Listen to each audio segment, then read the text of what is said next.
again, welcome to the Chamber's first Friday luncheon for March, a forum featuring the candidates for Effingham County Sheriff. Republican nomination will be decided on March 18th. We're glad that you're here to join us for today's event. Please welcome up the moderator for this afternoon's forum. He's the Executive Director of Heartland Human Services in Effingham. Please welcome Jeff Blumker.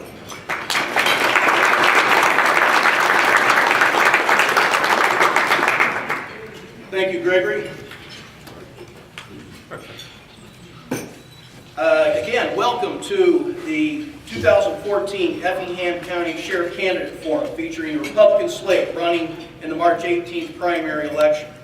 I'll be your moderator today, as Greg indicated. My name is Jeff Blumker.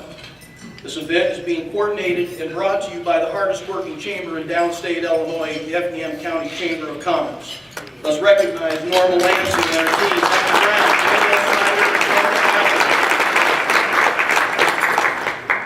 A big thank you to our forum co-sponsors today, the Cromwell Radio Group, the Effingham Daily News, the Effingham and Teutopolis News Report, and Premier Broadcasting Company.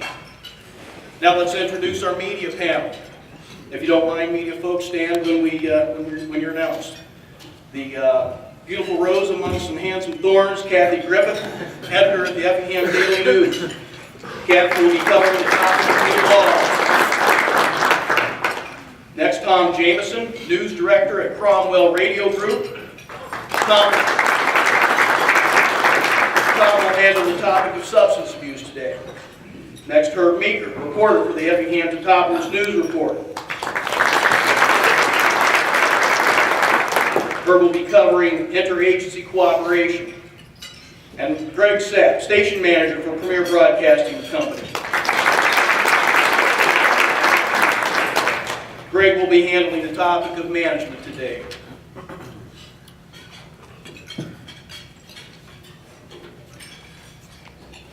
Now let's get to know the stars of today's show, your Republican candidates for Effingham County Sheriff. Candidates, please stand when announced. In alphabetical order, Darren Feldkamp.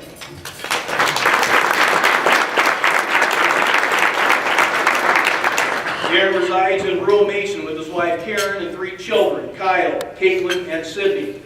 He is the son of Roy and Joanne Feldkamp of Altamont. Darren began his law enforcement career in 1996 as a correctional officer with the Effingham County Sheriff's Department and was promoted from deputy sheriff to corporal in May 2012. Darren was selected as the first school resource officer in Effingham County in 1999, serving all public school districts and the parochial schools. Darren graduated from the University of Illinois Police Training Institute for County Correctional Officers in 1997 and is also a 2000 graduate of the Sworn Police Officers Program. Darren is a certified school resource officer by the U.S. Department of Justice, a certified juvenile officer by the Illinois Law Enforcement Training and Standards Board, and completed U.S. Army military police training for counter-drug crisis negotiation. Darren received the Outstanding Correctional Officer Award from the Illinois Sheriff's Association and received the Effingham County Sheriff's Office Outstanding Service Award in 2002. Darren is a lifelong resident of Effingham County, a 1985 graduate of Altamont High School, and a 1987 graduate of Lakeland College with an associate's degree in agriculture. Darren attends New Hope Church, is a charter member of the Effingham Lions Club, is a member of the Altamont Masonic Lodge, is a board member of the Effingham County Youth Commission, is a member of the Altamont Unit 10 School Board, and is a member of the Effingham County Farm Bureau. Darren Feldkamp.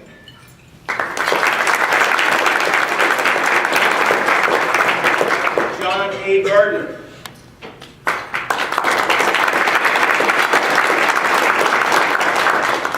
John resides in the Green Creek area with his wife of 30 years, Shelley.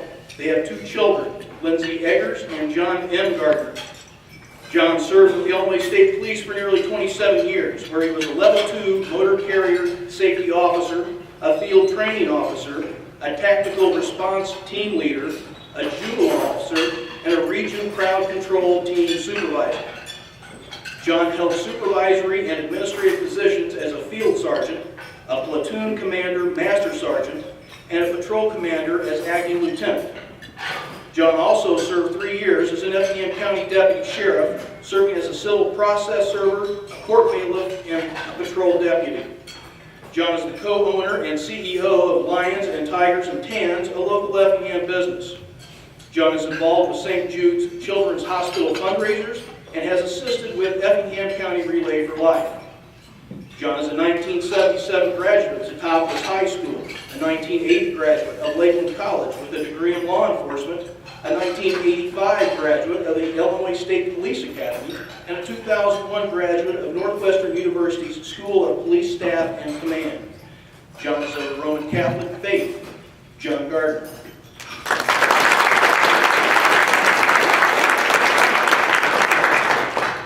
Next, Dave Mahan.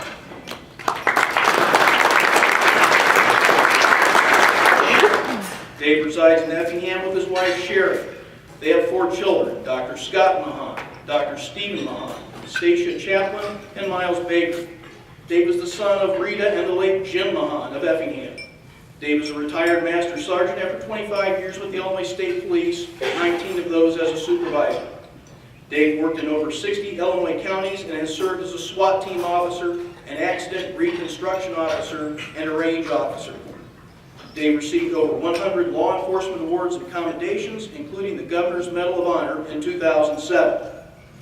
Dave is a graduate of Lakeland College and Northwestern University's School of Police Staff and Command.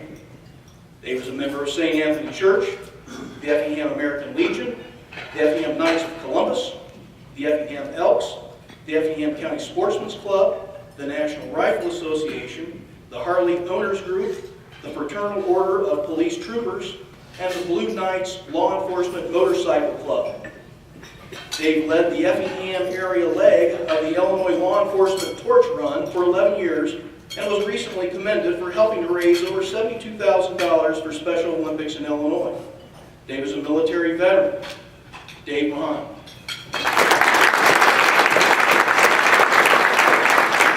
Mike Schutzbach.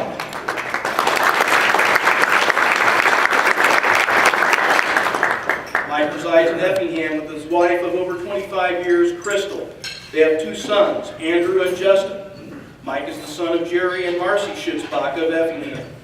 Mike began his career with the Effingham Police Department in 1986 as a patrol officer and was later assigned to the Detective Division. He was promoted to Patrol Corporal, Sergeant, Deputy Chief, and was named Chief of Police in 2003.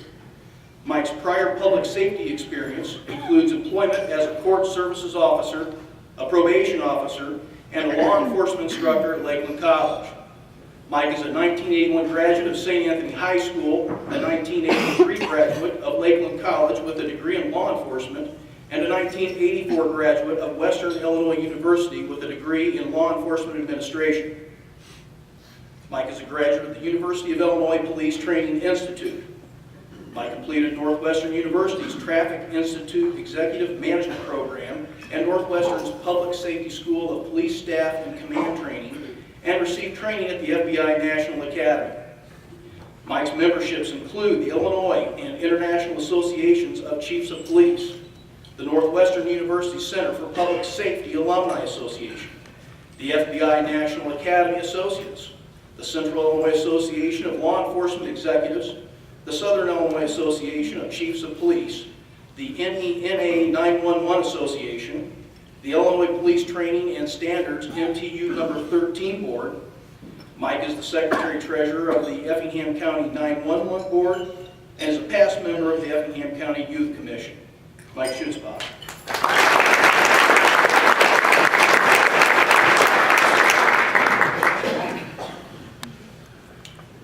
Please note that this forum is being taped and will air at 9 a.m. this coming Saturday, tomorrow, on WXCF at 97.9 FM, and will also be available on the Cromwell Radio Group's website at www.effinghamradio.com. Now let's cover the ground rules for today's format. The candidates have been introduced using information provided by them. The candidates will respond to questions from our media panel. The media panelists will take turns asking questions of the candidates.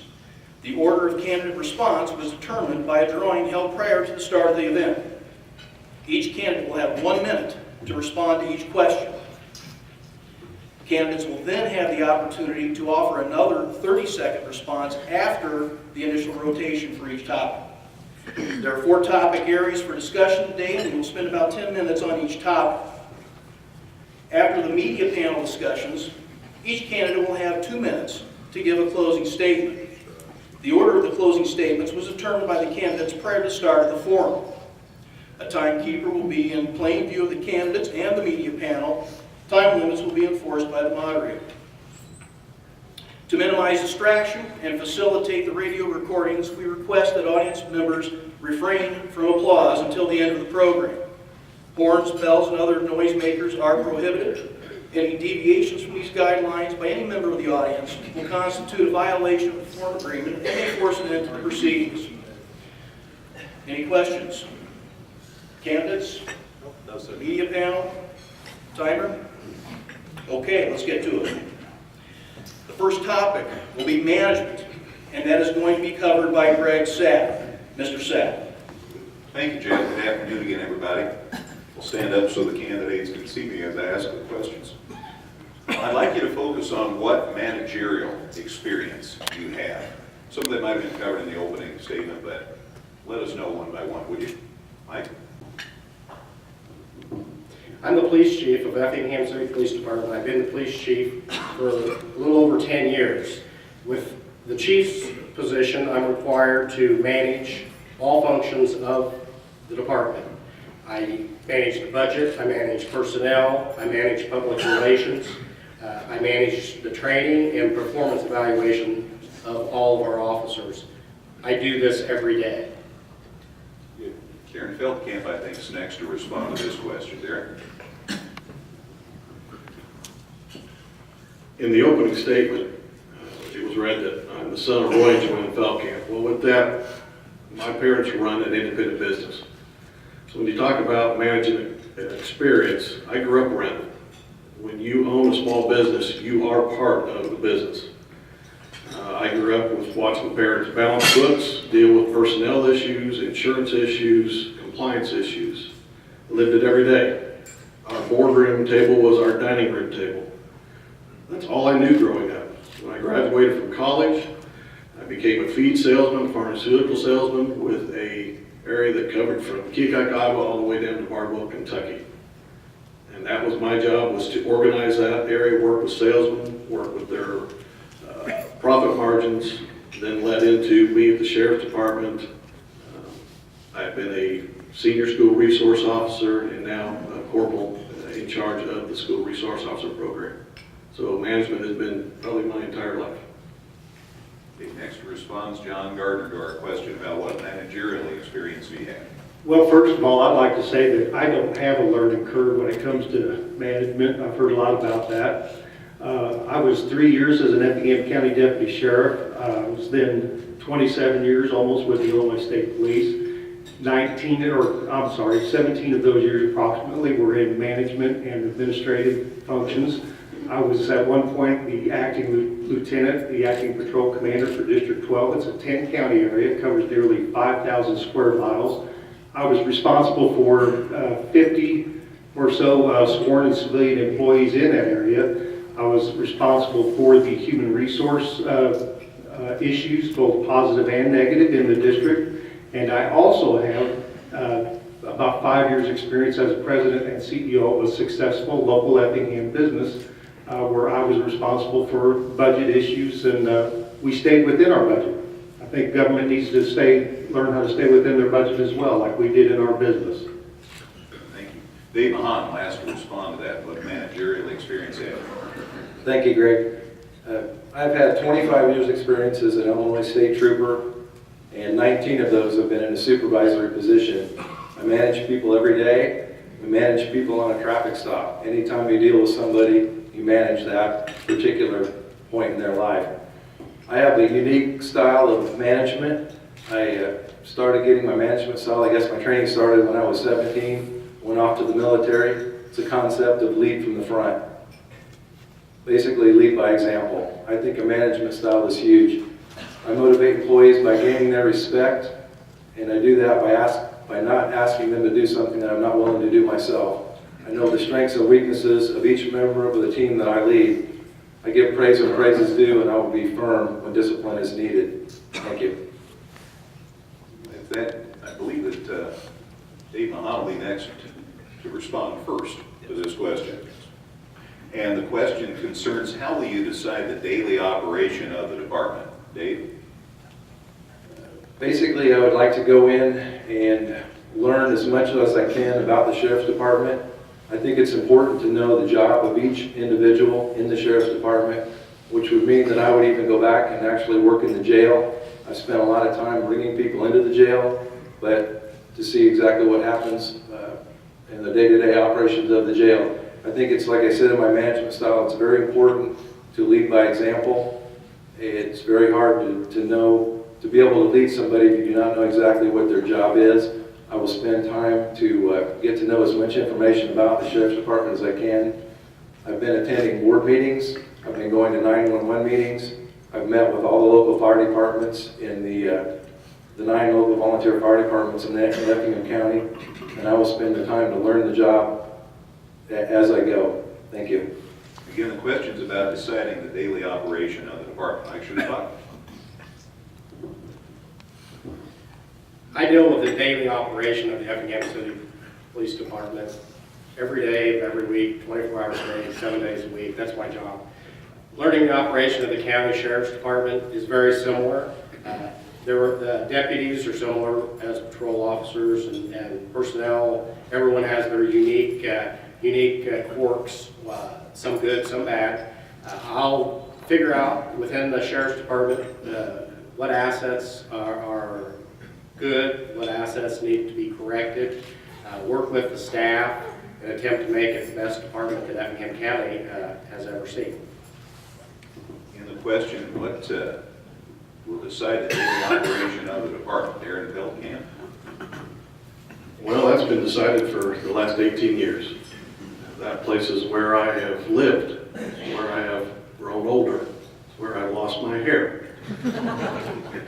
It's what I know. I know those people, I know the policies and procedures, I've lived it. It's become part of my life, become my persona. But stepping in as sheriff will change that. I have no problem on that first day sitting down with everyone from front to back of that department, finding out what the desires are, what their likes, their dislikes, what they have thought and want for that department. And I'm not afraid to steal those ideas and put them to use, because where you put people with their passion is where they will serve the loyalists and make the best employees. I've served for 2 sheriffs, Sheriff Meek and Sheriff Monette. Sheriff Meek did it different than Sheriff Kinkler, and Sheriff Monette has done it different than Sheriff Meek, and I will do it different than Sheriff Monette. Thank you. Thank you, Mr. Feldkamp. Yeah. The question is about how do you decide the daily operation of the department, John Gardner? Well, first of all, I was in charge of the day-to-day operations of the state police district for quite a period of time. And it's not unlike what I would do at the sheriff's department, and it's priorities. What would my priorities be as sheriff? This may be a little bit early on, but I'm telling you, this heroin issue in this county has to be dealt with. That's how I'm going to determine the day-to-day operations. What are our priorities? How are we going to attack those priorities? And what are we going to do to get those issues solved? That's how I would determine the day-to-day operations, and that's how I would allocate my personnel and my resources. That's what managing a department and solving a problem is all about. Very good. All right, let's go to our next question, and this time John will be the first to respond. What will you consider in choosing your chief deputy? Well, first of all, your chief deputy has to be someone who, bottom line is the sheriff, in effect, when you're not there. That person has to be familiar with all of the operations of the sheriff's department. They have to be someone that you trust without question. They have to have the respect of the people that they're going to command.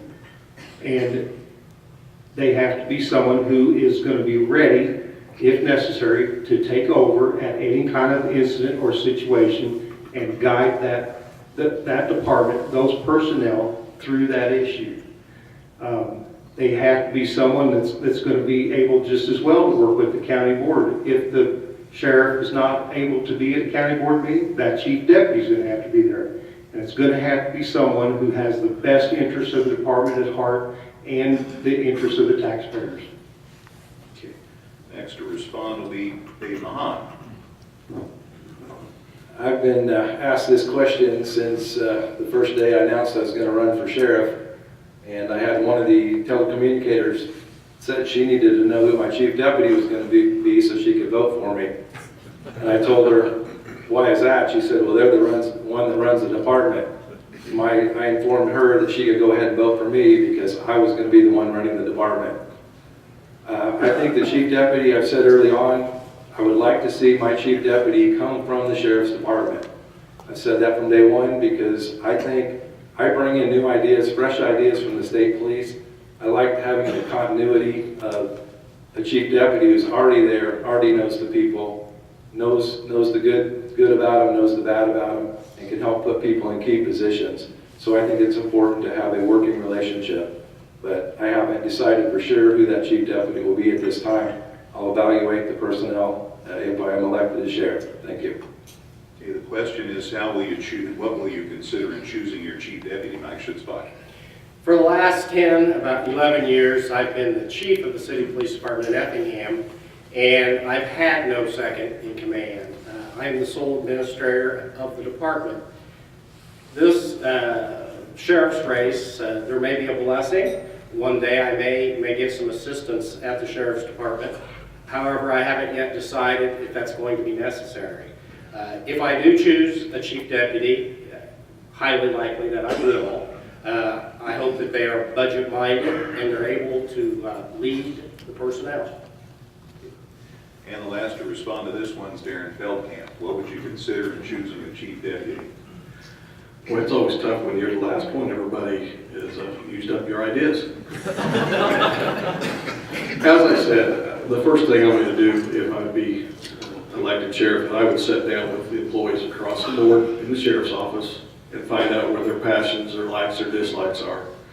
And out of that, I would hope to be able to find a candidate. But this time, I've not made a decision who I'd have as chief deputy. I want to sit down and see what resources I have from within first. If no one has that passion or that desire, then we will look outside the department. Whoever that person is, I want them to have the integrity. And this is the slogan I live by and I want them to live by. Honesty is not anchored by questions. And that will be the type of chief deputy that I will have and only will have. Thank you. Sneak in one more question, and we'll go back to the top. So Mike Schutzbach will be first to respond here. What are your plans for developing a good working relationship with the county board? That's an everyday occurrence. Similar to the city council, keep people informed. Information goes both ways. County board is vital to the success of the sheriff's department. There'll be no hidden agendas, open communication and open information in both directions. And again, I am very budget minded. I know the county board has funding on their mind all the time. I am conservative in my management style, and I will work however I can to make sure that the county succeeds. And the question is, how are you going to develop a good working relationship with the county board? So now we come back down to Darren. I think communication is the biggest. It's the biggest point. It's when you are dealing with a board, sitting on the school board at Altamont, transparency, talking, communicating. When you don't communicate, that leaves too much of a chance of interpretation or assumption. You have to communicate. You need to provide the figures. You need to have that transparency and that constant communication with the county board. They're there to work with us. I don't want to work against them. So I will strive every day. We're in the same building. We're only 2 flights apart. There is no reason why we cannot on a daily basis have communication with that county board and build up those avenues that we need to to make the county a strong and wonderful place to live and raise our kids. What are your plans for developing a good working relationship with the board? John Gardner. Well, first of all, I'll go ahead and mention the 800-pound gorilla in the room. Apparently, there's not a real good working relationship between the Sheriff's Department and the county board right now. We've seen that in the news. I'm not sure how that all got started, but I can tell you that I think it's essential. Yes, communication is a two-way street between the Sheriff's Department and the county board, but open and honest communication, no hiding funds, whatever. You know, there's allegations back and forth, and I think that a lot of that can be headed off if there's just open communication between the two. Also with the understanding, there's one sheriff. Everybody else is not sheriff. The county board controls the budget, and the sheriff has to work within that budget that the county board appropriates.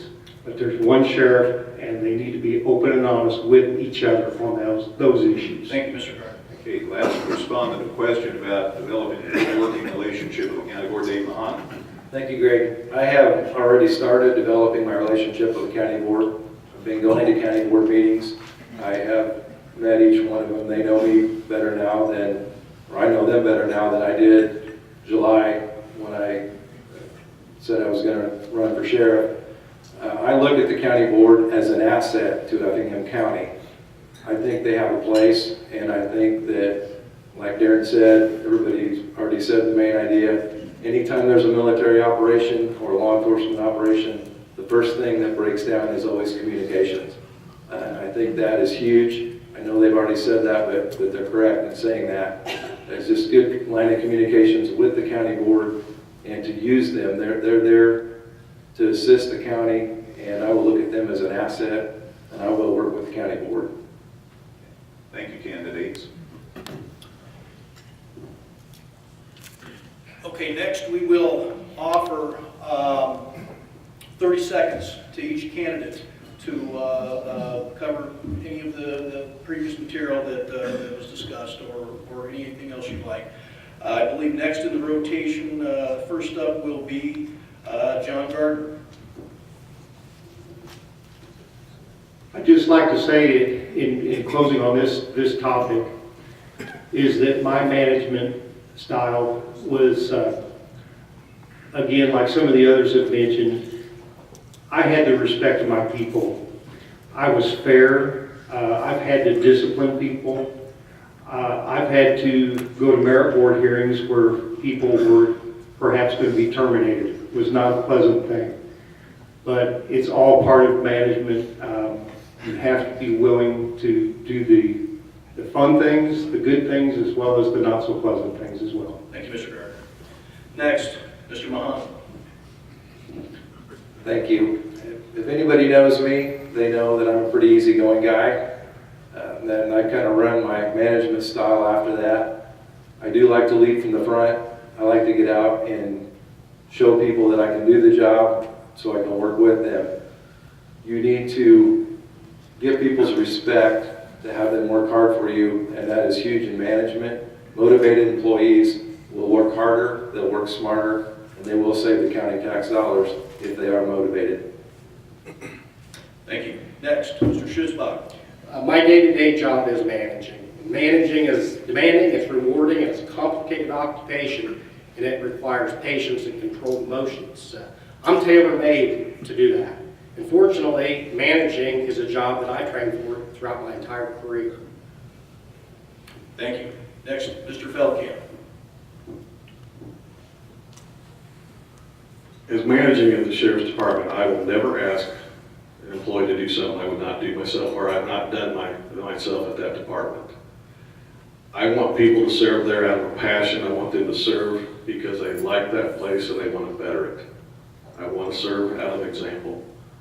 I want to be a working sheriff. I want to be in there every day with my people, knowing their wants and their needs, and meeting those needs of the employees and of the citizens of Effingham County. By doing that, we will make this a better department and a better county. Thank you, Mr. Feldkamp. We'll move move on to our next topic. That topic will be substance abuse, drug abuse, and alcohol abuse. That is going to be covered by Tom Jameson. Mr. Jameson. Thank you. All right, a big problem of late in the community has just been the emergence of heroin use. We've had a number of arrests and even deaths as a result of this drug. What are your plans for both enforcement and prevention of substance-related crimes in Effingham County? We'll start with Mr. Mahan. Thank you. I too agree that heroin is a problem in Effingham County. I will direct the resources of the Effingham County Sheriff's Department to combat this problem. I would direct the patrol officers to be aware of the changing trend towards heroin, to take it beyond the traffic stop. Whenever they stop somebody, be looking for heroin, be looking for the traits that go with that, and also when they're responding to crimes in progress, when they show up at somebody's house. I would direct the school resource officers to not only help train the students, but to also train the teachers on what to look for. I would direct investigations to try to do follow-up interviews with those people that are brought into the sheriff's department, whether the city, state, or county brought them in, to try to do some follow-up to find out the source of this heroin. And I also would explore avenues to place an officer on the Southeastern Illinois Drug Task Force. I have met with the task force this last Wednesday, and I think that would be the way to go. However, budget constraints may make that difficult. Thank you, Mr. Mahan. Next, Mr. Schutzbach. One of the first things I will do is work with the city police department and put together what was once in place, the drug task force. It was very successful under prior administrations with the sheriff's department, and I believe we can rekindle that and we can make it work in regard to the arrests of drug dealers. But we also need to know that law enforcement cannot arrest their way out of the drug problem. This is a community problem. This is a problem that needs to be worked with the hospitals, with mental health, with parents, community leaders, church leaders. We all have to get together and figure out how we can educate our kids to stay away from the dangerous drugs. Thank you. Mr. Feldkamp. I'm going to take this from a different approach than the other three candidates. When you talk about the heroin problem, I can put a face to it because some of the victims have been my former students. And that's something I'll carry with me the rest of my life, and it gives me the motivation to rid us of this evil. But it's not something I can sit up here and tell you as a sheriff candidate that we can arrest our way out of it. We can't. Everyone sitting in this room is the answer. When meth came to our community, we drew a line and we said, not here. It will not happen. The chamber and the ministerial alliances and the social services and law enforcement and the fire departments all got together and we made it work. And we will do the same with the heroin epidemic. We can do this as a community. We can band together and we can rid our community of this disease. Thank you. Thank you. Next, Mr. Gardner. I kind of feel like I've been on the forefront of this issue. This problem with heroin in particular has got to stop. We have got to do something about this now. It's out of control. Yes, I'll agree. It's going to take cooperation with other agencies, with other entities to change the attitudes, to get a handle on this thing. But from the sheriff's department standpoint, I've been talking to other sheriffs, maybe about some interagency cooperation. They're not able to get in some of the task force. The task force here in Effingham County is an option. I'm not sure that's the best option yet. I'm not sure on that. But it's amazing to me that we have a drug task force based in Effingham, and Effingham City and Effingham County are not a part of it. We need to get involved and we need to shut this thing down now. Thank you. Next question, and this was touched on a little bit in some of your previous answers, but the people can be a big weapon to prevent these crimes. What are your plans or ideas for community involvement to deter this issue? We'll first hear from Mr. Feldkamp. Educate, educate, educate. That's the first thing. If we do not invest in our children, folks, we do not have a future. My guys, Deputy Higgs and Deputy Soup and I, we have pledged our lives for the last 15 years to working with the kids in this community. and that's where we start. And it goes from there. We work with the communities. We work with setting up community watch systems. As sheriff, I have no problem going out every month in a community throughout Effingham County and having public forums, sitting down at these wonderful Cluthe centers we have and meeting with the people and finding out what their needs are and how we can combat this in each individual community. But it's educate, educate, educate, and work together. Next, Mr. Gardner. Well, I think a good part of it is interaction with the community, like town hall meetings. Yes, we need to start getting this point across to these people that this stuff is going to ruin their lives. It's going to kill them. But I think involvement with the schools, yes, that's a good idea. But if we get an auxiliary started or a reserve started, you know, we can send these people out to talk to these kids. There's several doctors that want to get involved in an auxiliary if we get one started here at Effingham County Sheriff's Department. Those would be wonderful people to go out and talk to these kids about the drug usage and any kind of substance abuse for that matter. So I think that's an avenue we need to pursue. Thank you. Next, Mr. Mahan. The Effingham County State's Attorney's Office had put on a informational little forum about heroin problem in Effingham. I believe it was about 3 months ago. I went to that, and I was shocked at actually I showed up 15 minutes before the thing started, and I was the first citizen to be there. I was shocked at the amount of people that did not show up, and I think we need to do whatever we need to do to get this out. I think for the citizens that are listening to this radio broadcast, no matter how this election turns out, we need to get together as a county because it is a problem. It's a nationwide problem, though. Effingham County is not just being picked on with the heroin. It's a nationwide problem. However, we do not want it in our county. So we need to get the word out. Thank you. Thanks, Mr. Schutzbach. To me, it sounds like some of the candidates are acting as if the drug issue is a brand new issue and wasn't around the years while they were working in law enforcement.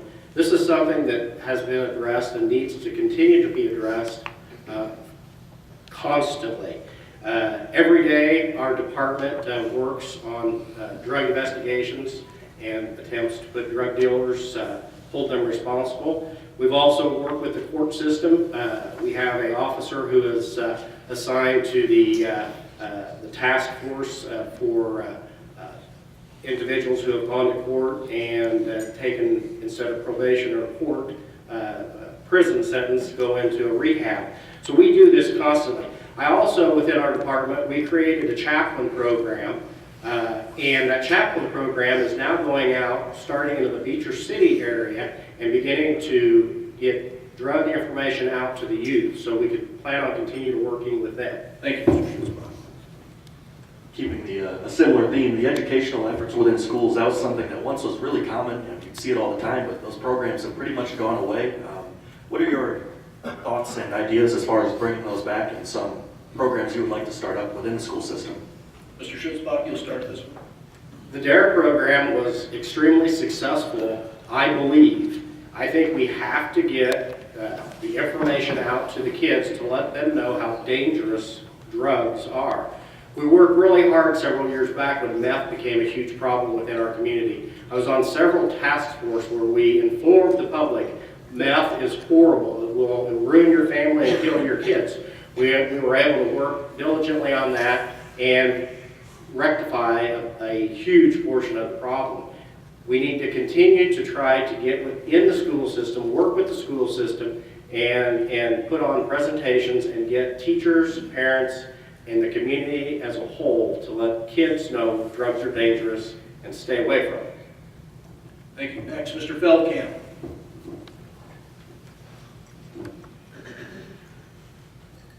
The DARE program is a wonderful program. When we started the School Resource Officer program over 15 years ago, DARE was there. But with the demands that we're putting on our teachers now with all the standardized testing, it got to be harder and harder to implement an 18-week program and fit it into their curriculum. When we went into the schools and became entrenched in the schools and in with the staff and the students, we became an in-house teaching tool that they had there. Could be a 10-minute presentation to a PE class or a 30-minute presentation to a health class, or just making ourselves available at lunchtime for kids to come in and talk to us and talk to them about the dangers of drugs. Every day, that's what I do. I educate. That is my passion in the schools, is to educate the kids on life decisions, making the right ones. So we're entrenched in there with them every day. We can educate through example and by speaking to the classes. So I think that's what we're doing, and we can just continue to grow on that. Thank you. Next, Mr. Gardner. Well, we have school resource officers now, and I'm sure that they're doing their part in the classroom, in the school system. A few weeks ago, I went to a program over at Emmanuel Lutheran Church in Altamont, and there was a young man there who lived the life. That young man had started off drinking when he was, I think he said 12 years old. He completely ruined his life with every kind of drug you can think of, meth, cocaine, everything. He gave an absolutely riveting presentation. He gives that in the schools. My thoughts are, you get people like that, sponsor them to come into the schools and talk to these kids during assemblies. They said you could hear a pin drop when he talked to a gymnasium full of kids. And I think we can use those kinds of resources too, besides our school resource officers, to bolster that effort to get that education out to those kids. Thank you. Next, Mr. Mahan. Thank you. Heroin is an ugly animal. It affects families. It affects the individual that's wrapped up in it. People will do anything to get their next fix. Education is the key. I agree that the school resource officers, we have 3 fine school resource officers in our county. I know each one of them, and they can do the job. We need to educate our students and educate our teachers. We need to get a handle on this. We need to educate the public about what to look for. We need to try to go after the source of this heroin that's coming in. And like I said, this is a nationwide epidemic. It's not just in Effingham County. But education is the key. The DARE program was great. There was a lot of federal funding. That's where that came from. That has all went away. So now it's up to us to find the funding to get these school resource officers the materials they need to get this out to the students. Thank you. And one final question. Underage drinking is something that's probably never going to completely go away, but we see it a lot with the high school kids and the younger college kids. How do you intend to go about enforcing that and also just preventing it within the community? Mr. Mahan. Underage drinking, I think a long time ago it was more of a problem than what it is now. I think the heroin problem is where we need to really focus. They've passed the law where if you get caught drinking now and you're a 19-year-old walking down the street, has nothing to do with the vehicle, and you get an illegal consumption, you can lose your driver's license because of that. I personally do not agree with that. If you're not driving, it shouldn't affect your driver's license. But however, I do not write the laws. I think that illegal consumption, the good thing about these laws are kids know about it. We have zero tolerance now, and we have them losing their driver's license, which is huge. I don't see underage drinking as being as big a problem in Effingham County right now. Thank you. Mr. Schutzbach. Underage drinking is very dangerous, but I think we should all realize as parents, we have our kids growing up and we see what's happening around us. What needs to happen is law enforcement needs to continue to hold the kids responsible for their mistakes and do it in the best interest of the kid. So what the best interest is isn't necessarily always the citation. It may be different types of punishment. I don't know. But law enforcement must continue to enforce underage drinking. The law in Illinois says that until you're 21, you can't consume. So law enforcement cannot turn a blind eye on that. The reason for 21 is because we don't want our kids killed. Accidents, we've been able to keep accidents relatively low within our community, and we need to continue to do that. So whatever we're doing now, I believe is working. accidents, fatalities are down in the arena with the younger generation. Thank you. Over to Mr. Feldkamp.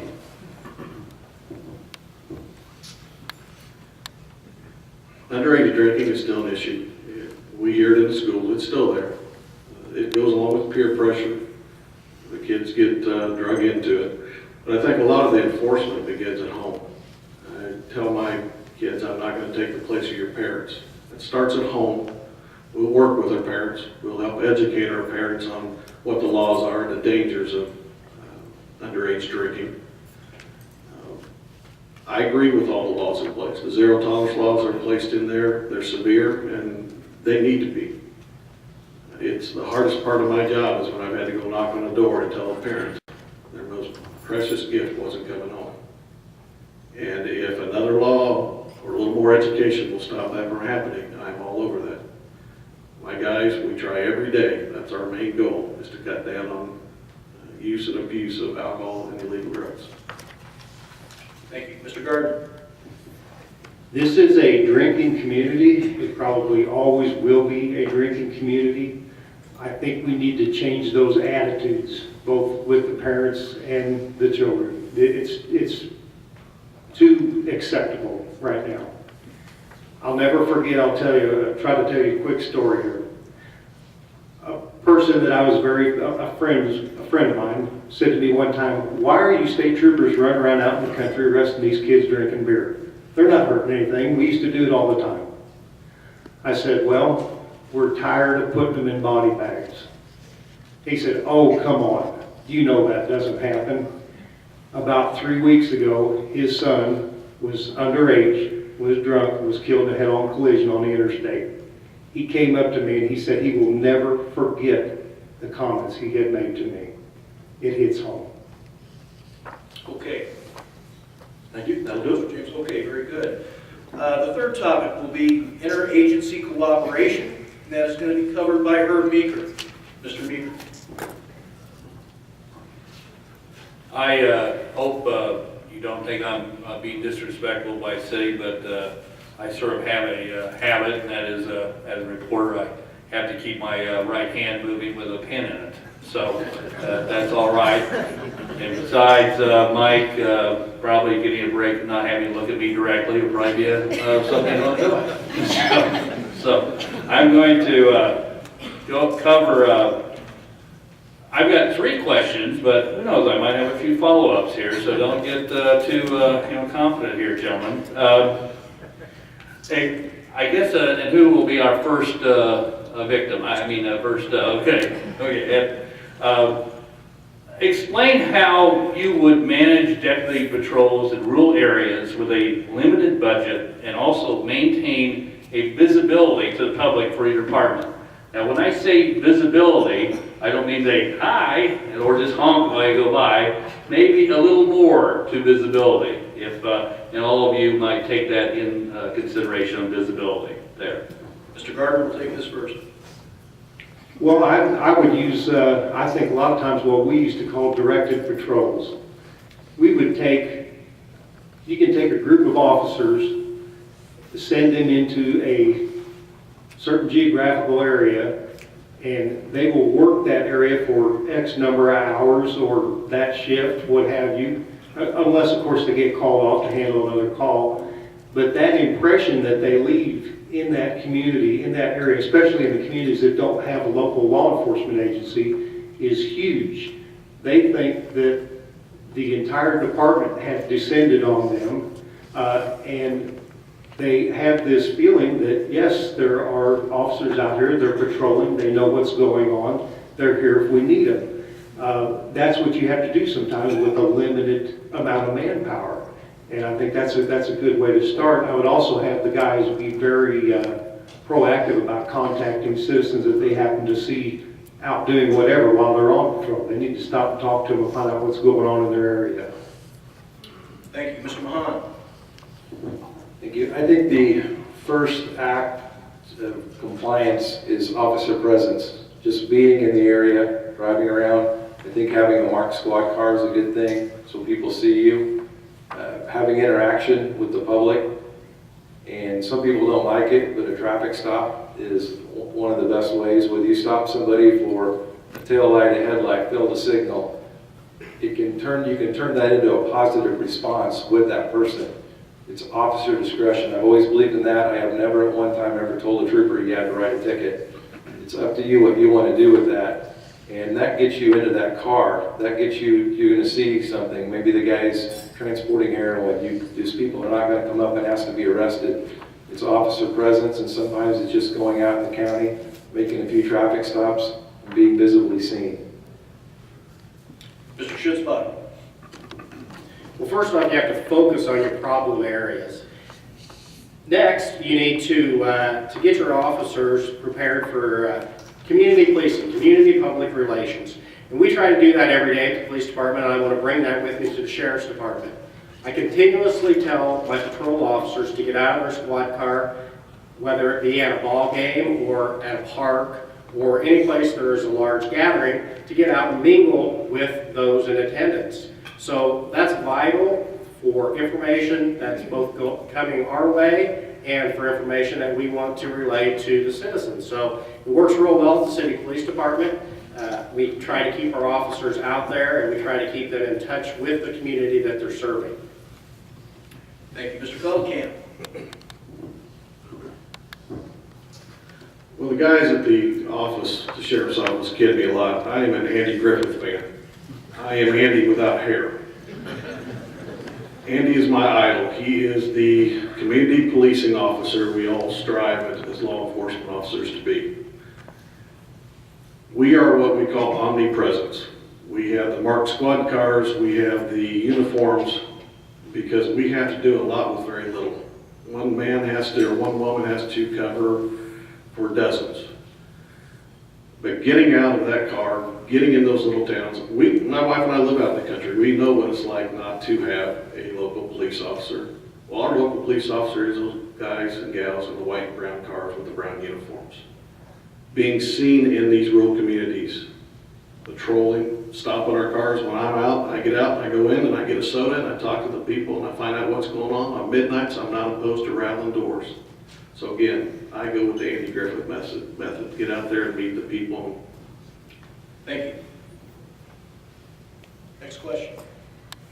How do you want to engage Neighborhood Watch and Crime Stoppers in your overall plan against crime? We'll start this with Mr. Feldkamp. Well, about 4 months ago, I hope I don't throw this lady under the bus, but I was contacted by Kathy Doty. Kathy and her friends. Kathy lives in Beecher City. Kathy contacted me about a Neighborhood Watch program, and we talked about it.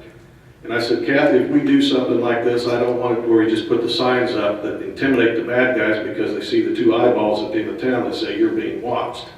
I want to start a program where the citizens are trained what to look for, how to report it, and are involved in it, have a vested interest in that.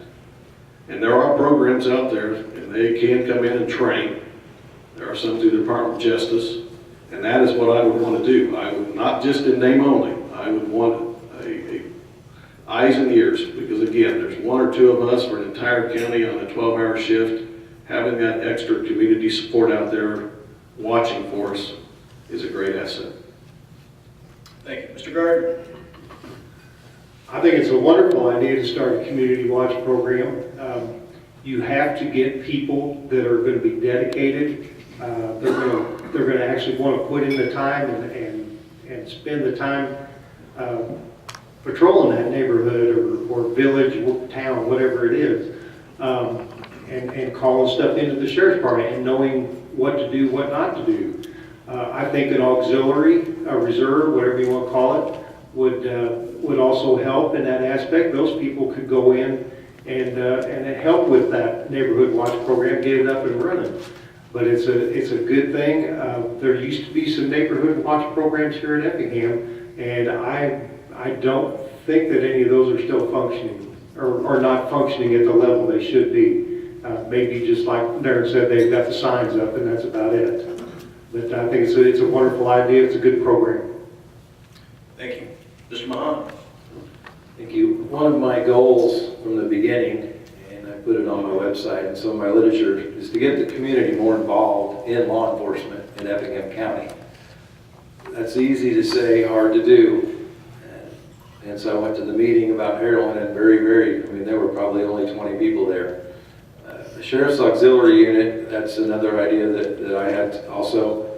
Our local community members that can maybe spearhead that. I think we have the school resource officers who can be utilized to train these communities. I think the Sheriff's Department needs to spend time with the town hall meetings in each community and get them more involved with what to look for. Anytime there's people buying drugs, they usually go to residents. They have to have someplace to go. We need that information to help law enforcement, and law enforcement can be the most effective with the support of the community. Thank you. Mr. Schusbach. Neighborhood Watch is something that needs to take place every day. We don't need programs or signs. What we need is officers who are friendly and courteous with the public, so the public are friendly and courteous with officers. So when there's something going on in the community, we want the public to be able to get on the phone and call us and say, hey, something looks odd out here. Do you mind sending a police officer? Police respond, and we would much rather respond and find out that there's nothing going on than not have that citizen call in and later find out that something bad has occurred. So the department needs to continue to have a relationship with the community to make sure the community will call when they see something that just doesn't seem right. So actual programs and signs, all good, but the relationship with the community is the most important thing the department can have or strive for. Thank you. Next question. I think it's been obvious that some of you have mentioned the school resource officers are one way to reach young people, but explain other ways you as sheriff would reach out to young people. Well, I hope to jump on to the City of Effingham Police Department's chaplain program, and within that program we have some very energetic chaplains. One who is currently spearheading a project over in the Beecher City area in regards to kids, drug intervention, and just to make the community safe. So there's all kinds of ways to have the public assist you in projects that you don't necessarily have the manpower to accomplish yourself. Mr. Feldkamp.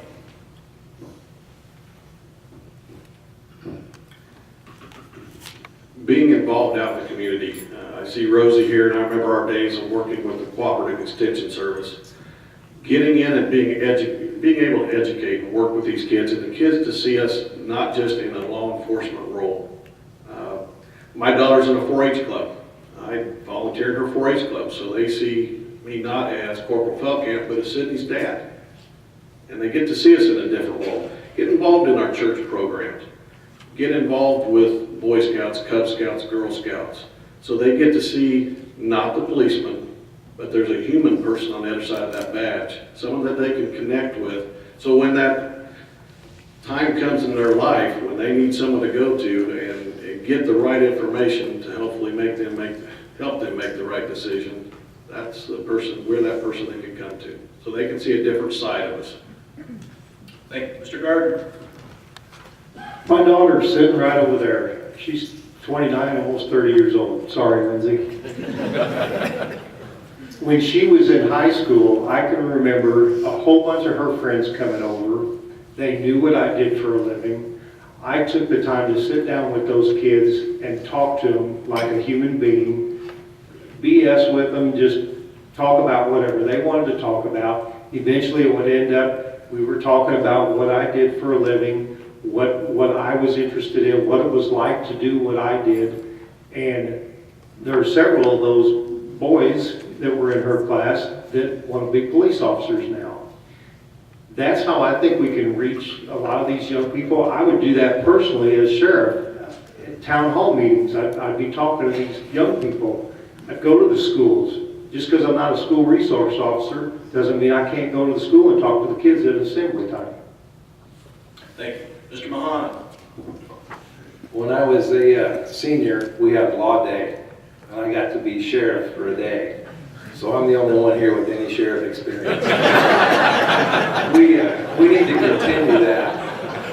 I think it's huge that the police officers are seen in the schools.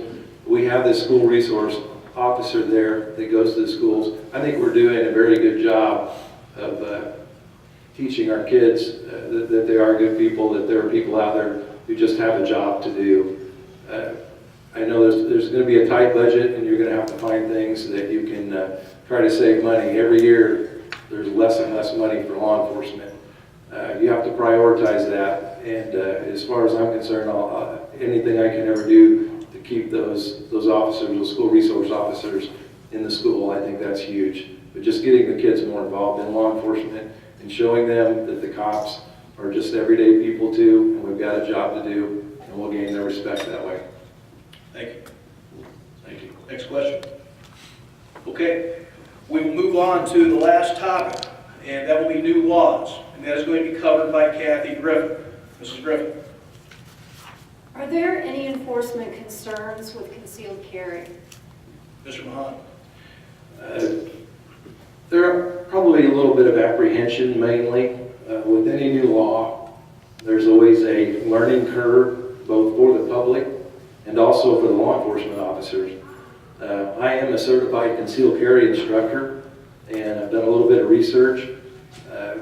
It's just going to be something that the officers have to be trained in. I know the Illinois State Police, they've actually sending their officers to training for that. You, as a good police officer, usually assume there could be a gun in every car. So nothing's really different. The concealed carry motorist is somebody who's a law-abiding motorist because they went through the trouble to go through the class and the training. It's just a little bit of procedural change that you need to deal with. If that person gets arrested for DUI, goes to jail, what are you going to do with that weapon? How are you going to handle that? So I don't see a real huge change, just a little bit of training. Thank you. Mr. Schutzbach. Dave just summed it up. Enforcement issues on concealed carry is simply training your officers how to handle a new situation. It's something that we as managers do every day. There's new laws, there's new ways of doing things, no matter what it is. So training is the key on the enforcement issues of concealed carry. Besides that, it'll run the real smooth. Back over to Mr. Feldkamp. Dave alluded earlier to visiting the fire departments. As I moved around the county and talked with volunteer fire departments, they've all asked, what's your feeling on concealed carry? Do you think it's going to be a problem? No, I don't. Concealed carry is not going to keep the guns out of the bad guys' hands. They already had them. It's now empowered the good people, the law-abiding people, to have a weapon. So now every vehicle stop we make as law enforcement officers, and all the guys will agree, we will make the assumption that that person is armed. The law-abiding person I have no concern to be worried with. They're no threat to me. It still goes back to that bad person that's not to have that gun. That's the one I should be concerned with. And Mike is right. Again, it's going to take a little bit of a learning curve or a change to accept it on a normal arrest that now we'll have a weapon to deal with, but I think that's going to come with time and experience. Thank you. Mr. Gardner. I have a lot of problems with this law. I think it's a bad law. I believe in constitutional carry. I too also assumed that every person I came in contact with as a law enforcement officer, I assumed that they were armed. I had to. I also never had anything to fear from a law-abiding citizen being in possession of a firearm. I never did. I think this law needs to be reworked. It needs to be simplified. It's 18 pages long. It's ridiculous. Illinois was drug kicking and screaming to a concealed carry law. It was the last state in the country, and this law is terrible. It sets up killing zones by having gun-free zones. You can't even keep track of them all. Yes, there will be some issues. A non-resident who has a permit in his state comes into Illinois. Illinois does not recognize anyone else's permits. Thank you. Next question. Do you believe concealed carry will enhance overall public safety? And I'm going to combine the next question. And will your department be vigilant in vetting the applicants for concealed carry? Well, the law is what it is right now. Will it enhance public safety? Yes, I believe it will. You tend to treat someone a little differently if you consider that there's a very good possibility that they may be armed. People seem to be a little more civil to each other. Every state that's that has enacted concealed carry has seen their violent crime rate go down. Their murders by firearm have not gone up, they've gone down. And in that, because of that, do I think, yes, it will enhance public safety? Yes, I do. And what was the other part of that question, the first part of it? Will your department be vigilant in vetting the applicants for concealed carry? Of course, we don't want convicted felons, even though we have a FOID system right now that's not supposed to let convicted felons or mental patients have firearms. Yes, we don't want firearms in the hands of people who are not responsible. Thank you. Mr. Mahan? I am a sportsman, I'm a member of the NRA, and also a concealed carry instructor. So I firmly believe in concealed carry. I think that the stats are out there, that the crime rate will go down. Is concealed carry the answer to our problems? No, but it's out there, and I'm not a big fan of the law either, but it's the law, and that's what we've got to deal with now. It was the best one that they had at the time, so that's why they're going with that. I talked to a couple of the representatives about it, and they said that they needed to do some changes on it, and I think that's coming. As far as the department goes, we would also look at all the applicants. The sheriff's department has a right to do that before the concealed carry license are issued, so the sheriff's department will have a say-so in any local arrests we've made or local ordinances to let the Illinois State Police know before they issue that. Thank you. Mr. Schutzbach? Could you repeat that? You put it in two parts. I know, I'm sorry. Do you believe concealed carry will enhance overall public safety? And will your department be vigilant in vetting applicants? Very good. Yes, I truly believe that concealed carry will enhance public safety. We don't want the law-abiding citizens to be the only ones at a crime scene without a gun. So if someone walks into a business with the belief that they're going to go in there and rob an unarmed business owner, he may just be faced with 3 or 4 other of the patrons armed with him. So I believe that concealed carry is a good thing. I believe that the law-abiding citizen has the right to carry. On the second part of the question in vetting, I am currently on a department head who is required to go through those applicants from the community within the city of Effingham and make sure that there's no objections with our department locally. So individuals who shouldn't be entitled or there is a concern with concealed carry, we currently are working on that with the state government, and it's a day-to-day. It will be an operation that will take place with the police chief in years to come and the sheriff. Thank you. Over to Mr. Feldkamp. Thank you. Yes, I think where the concealed and carry has come in, I think you're going to see violent crime go down. I think nowadays you don't know if Granny's packing or not. And so you may not want to mess with her when she's walking out of Casey's.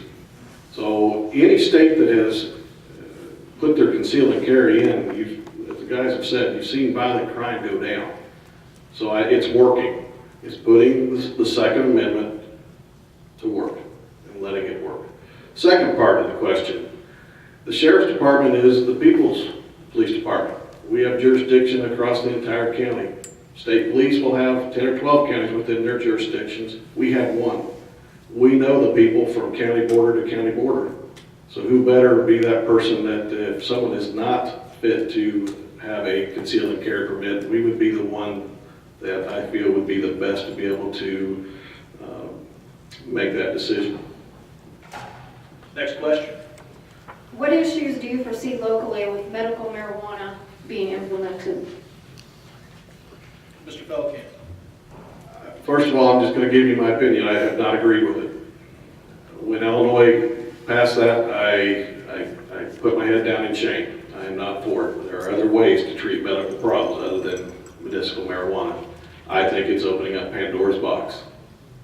Cannabis has always been a gateway, and I think it's just going to open up. The law kept other people from getting into the cannabis,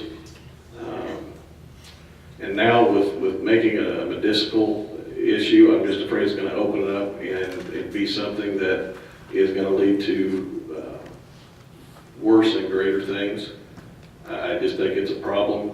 Illinois does have one of the stiffest laws of medical marijuana, but still, I don't think that will override the problems we're going to see because of it. Mr. Gardner. I think it's a terrible idea to legalize medical marijuana. If you would have heard that young man speak that I talked about earlier at Emmanuel Lutheran Church, right after he started drinking beer at age 12, he started smoking marijuana. He said he went to high school every day of his high school career. He went to school high. From there, of course, what did he do? He went on to methamphetamine and cocaine. People that say that cannabis is not a gateway drug, they don't know what they're talking about. It is. Tell that young man that it's not a gateway drug. And I agree. There are, with all of the medications that we have out there in the medical field right now, they're trying to convince us that cannabis is the answer to certain ailments. I don't buy into it. There are doctors that don't buy into it. It's a horrible idea. Mr. Mahan. I too do not agree with the legalization of cannabis. However, I'm not a state legislator or running for that sort of office where I can change the law. I'm running for sheriff where I have to deal with that law. One of the problems that I see with the cannabis is that it used to be if you had any amount of cannabis in your system and you were arrested for DUI, you were automatically presumed under the influence. Now with the new medical marijuana, if you have a prescription for that marijuana, you can have it in your system and you can drive. However, you cannot be impaired. Cannabis is a hard substance, unlike alcohol, to be able to tell impairment. It's going to take, again, the learning curve for law enforcement to be a little bit, have better training as far as the field sobrieties for cannabis. So that's something that's going to need to be, the law enforcement officers are going to have the support from their supervisors to be trained to look for impairment with the cannabis. Thank you. Mr. Schutzbach. I'm not a legislator, so I have very little to do with putting law into effect. However, as a department head, our administrative team meets weekly. We talked, kind of joked a little about the economic development of the medical marijuana and the impact that it may have on our community. Every district in the state, every state police district is going to have a grow center and a dispensary within their district. So that's very, very concerning for law enforcement because this is a cash business. You have to purchase your marijuana in cash. People will be coming to the dispensaries with cash in their pocket and leaving with drugs in their pocket. That is a concern for crime in the area. On the other side, I have known people who have gone through traumatic illnesses, and I wouldn't want to impede something that would make them able to cope with their illness. Thank you. Thank you, Mrs. Griffith. That concludes the topical session by our media panel. We'll now offer each candidate 2 minutes for a closing statement. As determined earlier, the first candidate to offer a closing statement will be Dave Mahan. Mr. Mahan. Thank you. I'd like to thank the Effingham County Chamber for hosting this event. I'd like to thank the Effingham County citizens for their interest in this election. In closing, I'd like to say that I am not a politician. I am a cop who is honored to ask you for your vote for sheriff on March 18th. As you may know, I recently retired from the Illinois State Police with 25 years of service and retired as a Master Sergeant. While I thank God for having afforded me this unique opportunity I am more grateful for the many experiences I have gained through it. I have a very diverse law enforcement background to draw from. I've received over 100 law enforcement awards and commendations, and I am the only candidate who can say they've worked in over 60 Illinois counties. I'm an extremely hard worker, and I've never been afraid to do what is right, no matter the odds. I started my first job when I was 12 with a paper route and was painting houses with my uncle when I was 14. At the age of 17, I joined the Illinois National Guard and began my career of serving the public by placing myself in harm's way. I was old enough to die for my country, but not yet old enough to vote. I never really understood that. I'd like to state that I'm not seeking this position to gain a second pension or looking for a retirement job. On July 31st of this year, I drafted an open letter to the citizens of Effingham County stating I was going to opt out of the pension system. If you choose to elect me as your next sheriff, I will start this job by doing just that and saving you, the county taxpayer, $60,844.20 over my 4-year term. I've spent my time and my money to create an informational website to put all my ideas about myself and the department on this website. Please take the time to research all 4 of the candidates and make a choice for yourself. Please visit my website at mahan4.sheriff and decide for yourself. And I thank you in advance for this. God bless. Thank you, Mr. Mahan. Next will be Mr. Feldkamp. First of all, I want to thank the chamber and all the guests. Guys, you had other things you could have been doing, but you came out here and listened to us. And we thank you for that. It just shows the great community we live in. I am one of the 4 candidates. And guys, here we are. We're almost there. Hang on. I want to thank the 3 guys sitting up at this table with me. They have run a great campaign. It has stayed above board. And I appreciate that, guys. I have found a new respect for each one of you. But there are some differences between myself and these 3 gentlemen up here, at least, well, 3 of us are the same. 1 isn't. Mike didn't get the memo.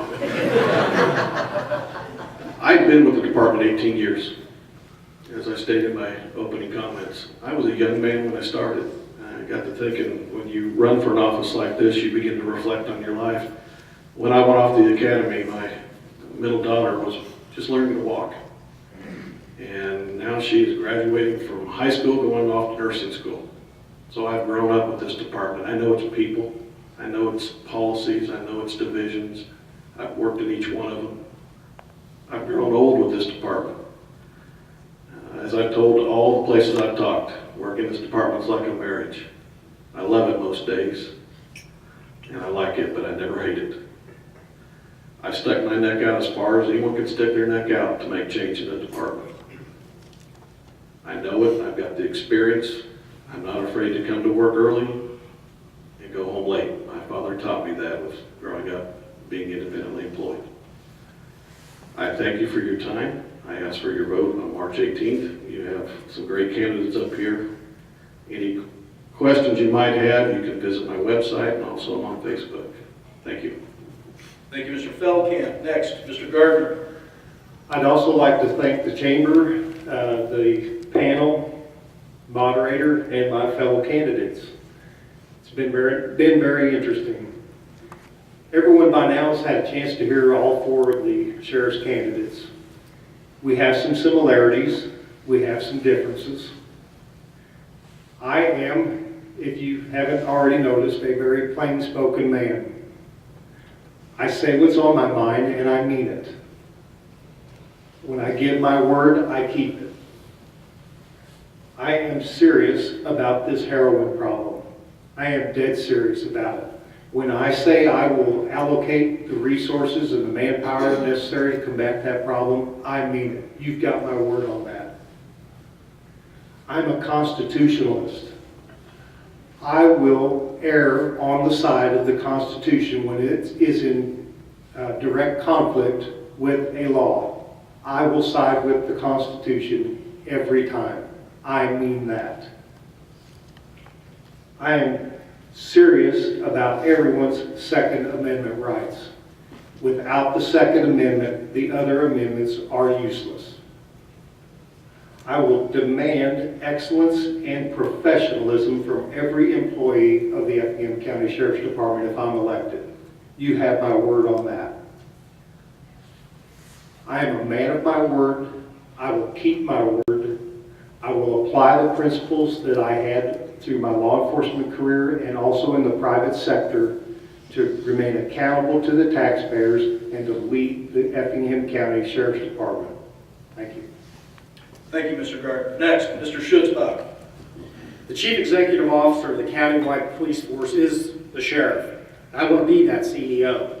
I'm asking each of you to allow me to do what my whole law enforcement career has prepared me to do, manage a large law enforcement agency in a county where I have worked and lived my whole life. I have the education, training, and leadership background to do this job. And most importantly, I have the experience to do this job. With 14 years of day in, day out, successful on-the-job management experience. It's time that we as a community, state, and nation elect a public official based on their qualifications, not because they win a popularity contest. Under my watch as chief, Effingham has run smoothly, ensuring justice is done, but always taking into account the community effect of every action. Many state methods take no consideration to the local impact. I'm reminded by Abraham Lincoln's statement, nearly all men can stand adversity, but if you really want to test a man's character, give him power. My character has been tried and tested, and it is strong. My fellow candidates are saying they'll lead from the front, relentlessly pursuing bad guys, defending the Constitution and the Bill of Rights, have open door policies, and not sit behind the desk, but will work in the field. As police officers, aren't we all sworn to uphold the law? But remember this, when the sheriff's out manning breathalyzer roadblocks, responding to domestic disputes, investigating drug crimes, who's manning the store? My method has always been to train my officers to carry out their function in the field. Then I review them and hold them accountable for their performance. That's what managers do. I am the only candidate with the CEO training, CEO knowledge, and CEO experience to make the Sheriff's Department work. If you put your trust in me in the Republican primary on March 18th, I will dedicate myself to managing the finest group of community-minded officers Effingham County has ever seen. I can do this job the first day after the election. There'll be no downtime, no learning curve, and no excuses. Thank you, Mr. Schutzbach. Very good. That concludes today's forum. Thank you to our brave candidates. Thank you to our diligent media panel. Thank you to our sponsors. And thank you to the Effingham Chamber of Commerce. Reminder, this forum was taped and will be aired at 9 a.m. this coming Saturday on WXCF at 97.9 FM and will be available to listeners on the Cromwell Radio Group's website at www.effinghamradio.com. Also, please note that the consolidated election featuring municipal and township and school board decisions will be coming up in 2015. If you've thought about running for elected office, we encourage you to seriously consider taking that step. More information can be found at the Chamber's Candidate Academy, slated to be held later this year, or simply contact the Chamber. Their legislative committee is a great resource.